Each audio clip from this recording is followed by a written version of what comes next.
And hello, everybody. Welcome here to the Sports Talk Network channel. Welcome to my Riverdale review and theories. The end here of these review and theories for now, because it is the end of the season.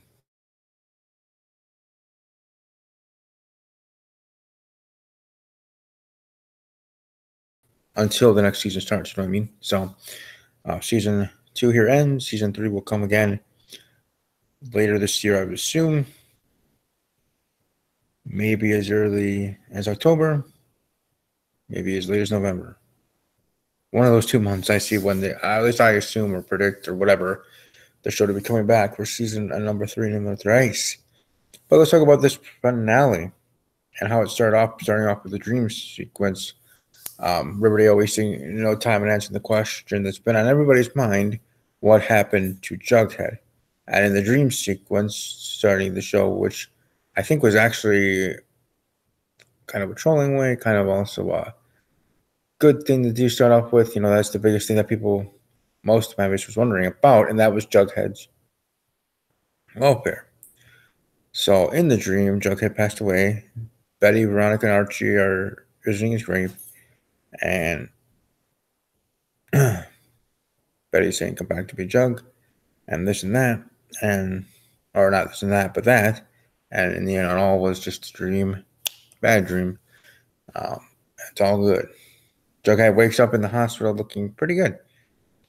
Considering in the state we last saw him, he could have been left out in somebody's yard as a passable Halloween decoration. His dad is at his bedside. Happy reports the serpents fought hard, but were so sorely outnumbered by the ghoulies. Also, by the way, Fang is actually alive. The sheriff's deputy who told FP of his demise was apparently lying. Never forget the town of Riverdale is built on a sticky, unstable foundation of maple syrup and lies. Anyways, most of Sunnyside Trailer Park has burned. The serpents, they don't exist anymore, FP laments.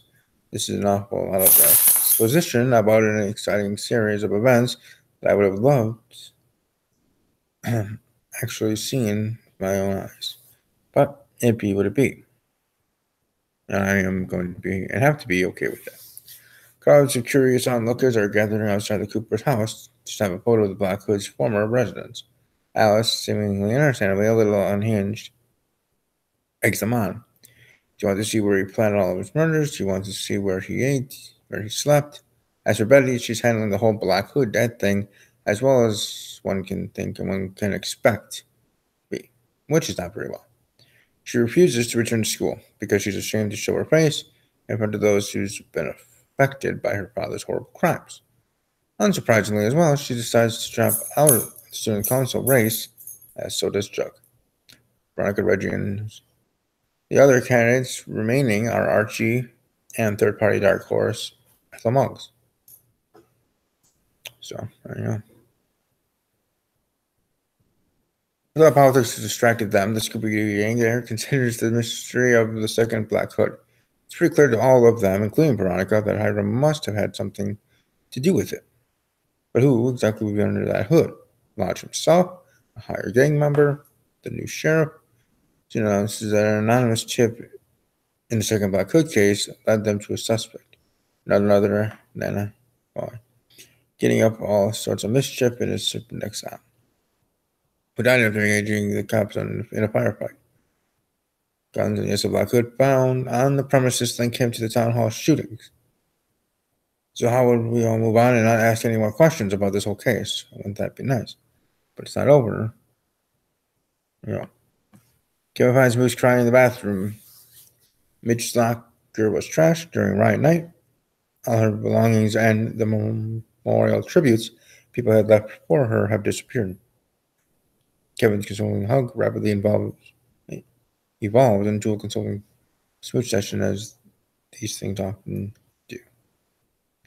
A memo from Principal Weatherby informs Jug, Sweepy, and Tony that the former Southside High School students are to be bused 2 hours away. She's at high. He blames them for trashing the school during riot night, which, to be fair, Sweepy did literally do. Despite what his father said, Jughead discovers a healthy of serpents displaced by the Gully War, living in the still shelter. Jug finds that Pete drunk at home. Hiram fired him from Pops, so why did he lie about the remaining serpents? Pete says they need to give up on the gang and escape town. He's moving the two of them to Toledo, with Jughead's mom and sister Jellybean. With some legal pain angling her, she is here McCoy, attorney at law, and Blossom is now Cheryl's legal guardian. When Cheryl goes to deliver the completed paperwork to Penelope and Uncle Father Claudius, who has been living in the barn on the Stillhouse grounds, because Hal was knowledge local evil air offerings, she's shocked to spot Hiram meeting with them until she does definitely pass on to Veronica. Hiram blows up these questions, but Hermione, who every day appears more ready to defeat facts from the Democratic People's Republic of Hiram, privately confides that her husband could very well have been behind the town hall attack.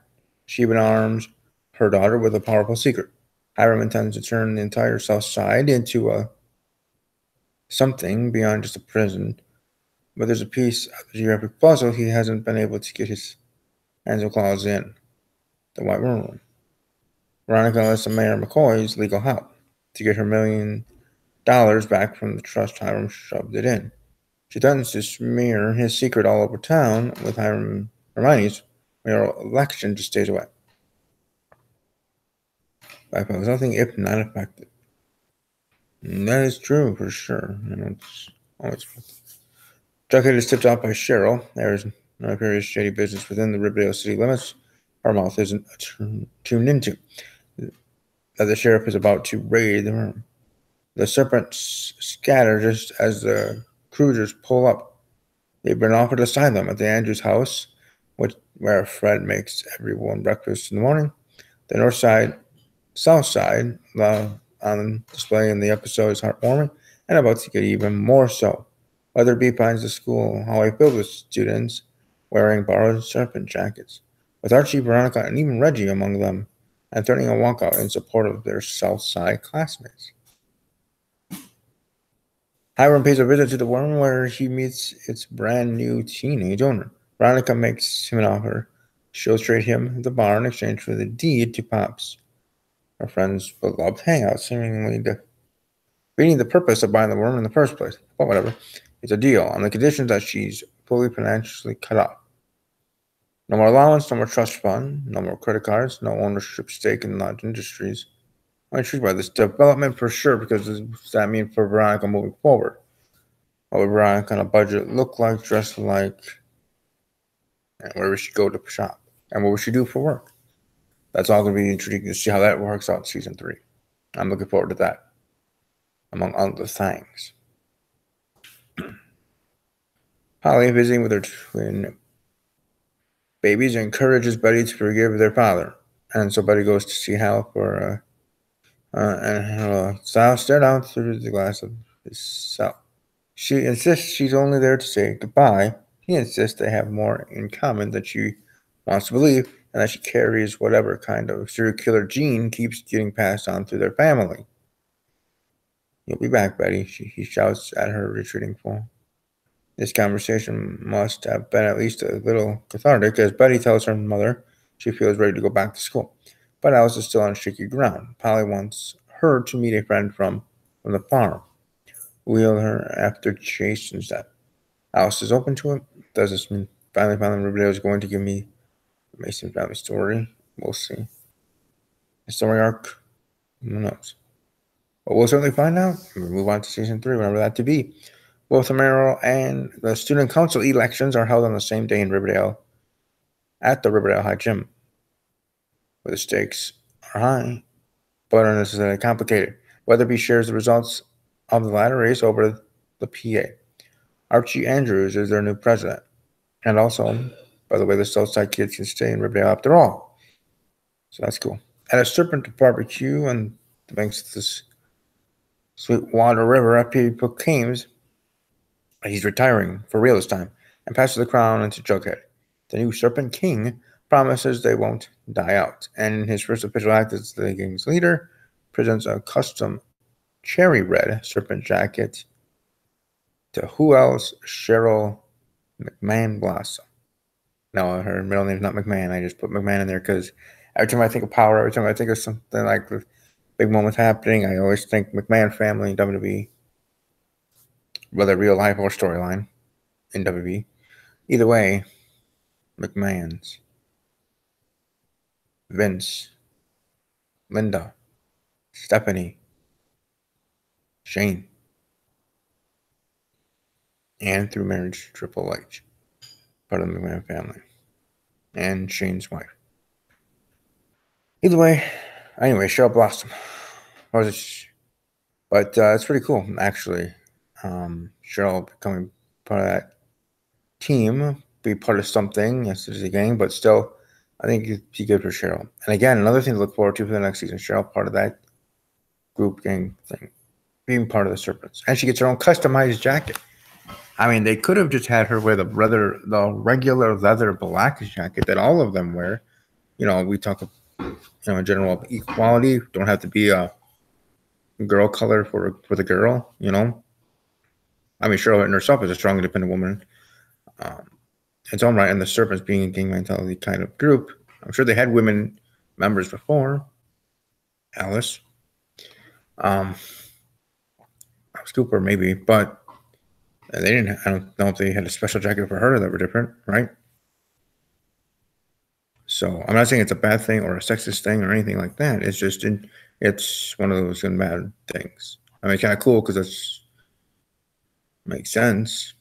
You know, a cherry red serpent jacket for Cheryl Blossom, but maybe Cheryl would have been one to be like, no, I don't have to have a special jacket. Be like everybody else. I'm part of the team. Fine, but be one of the many. And if she wants to stand out, she'll stand out in other ways, right? As a serpent.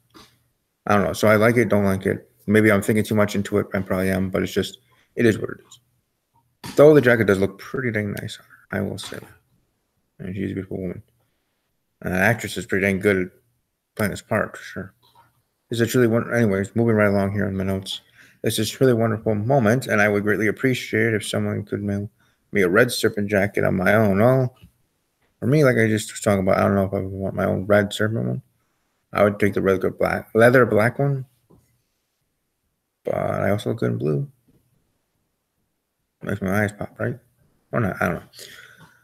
So that's what my ex-girlfriend once said. But anyways, later on, as Betty and Jug do some cuddling in a room at the 5 Seasons, he asks her to be his serpent queen. She says she'll think it over. Yeah, well, I think we're going to truly get a Black Betty, Dark Betty next season as a serpent member, because you can have Cheryl and Betty as serpent members, technically. As the leading ladies, to be quite honest, of the Serpents. Just saying. But gets a call. Hermione won the election. Someone knocks on the front door. It's Hermione. She's come to congratulate Fred on his campaign. They were fewer than 200 votes apart. And offers a handshake. Archie, meanwhile, sneaks over to let him look to confront Hiram with a knife and from there.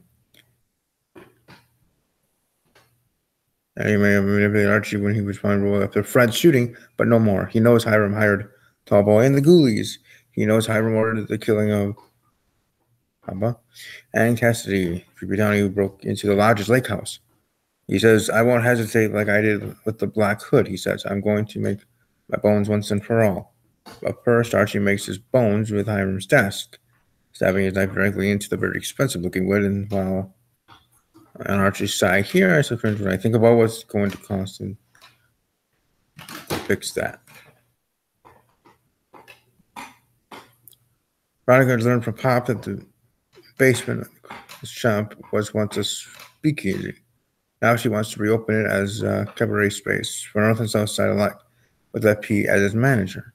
She doesn't expect her father is planning revenge, which of course he is. Hiram has assembled Riverdale's the theaters at the White Worm. Penny, Penelope, Claudius, Sheriff, and welcome to New Southside, he says. The new Southside will as large sees it, involve a healthy drug trade running through his private prison, as well as a brothel for Madame Blossom. And he has a plan to start to sideline those meddling kids as well. Archie's inauguration is the cause for celebration, or celebratory school assembly, with an unlike guest lurking in the back, Hiram Lodge. Then Sheriff and two deputies march in to arrest pure and precious flame-headed boy for the murder of Cassie Bolt. So that's interesting. But I do have so many questions heading into season 3 of Veronica. Because is Archie more of a Piper or Alex, or is he, by virtue of his own haircut, automatically a red? And can he and Hal be bumped? Because some unusual points is that we have to wait until season 3 to find out the answers to some of those questions and others, and to see how this series does continue Riverdale. So thank you all for watching this review. Thank you for being here for the whole entire season of reviews that I did each and every week for the show. Welcome to share your thoughts in the comment section below, what you're most looking forward to, and what you thought was the biggest bombshell that dropped in this finale, and all the cliffhangers that are set and ready to go for the next season, season number 3. So I'll be back here when season 3 does come back to talk Riverdale. But in the meanwhile, I still have other TV shows I'm talking about. I still have wrestling. That's pretty much almost every day, every week, 365. They never have an off season, so they never have a season finale. But either way, I hope you all have a great rest of your day, rest of your evening, rest of your week. I'll be back here tonight for Steve's Wrestling Ramble. And above all else, as always, take care.